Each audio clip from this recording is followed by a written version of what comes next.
görülmeyen, görülmeyen yerde gel.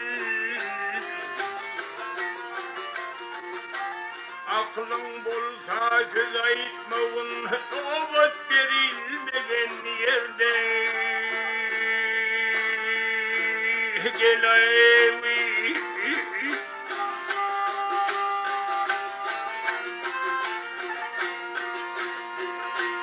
Akıllı yaşlar unutmaz,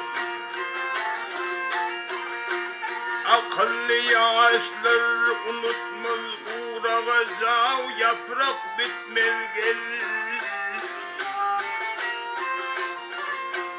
Ey akıllı ermesken tutmaz hulkı söyülmegen yerde.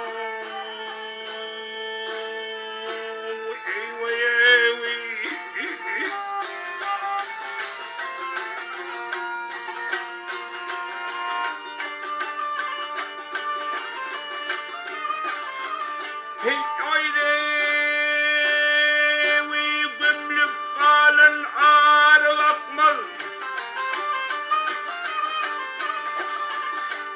gömlüp kalan ağrı akmaz, geley akmaz, her naşıdan kerem çıkmaz gel gel o.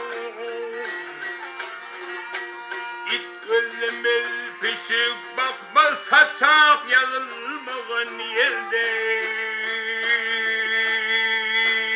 Agelevi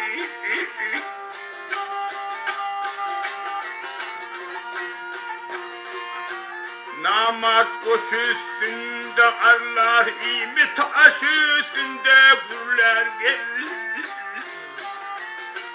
Seveş gurlar kılıç parlar, düşman görülmegen yerde.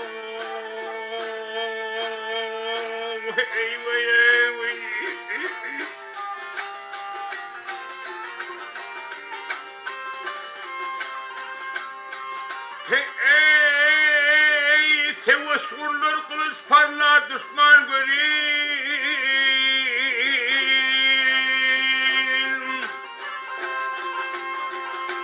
O yerde gel.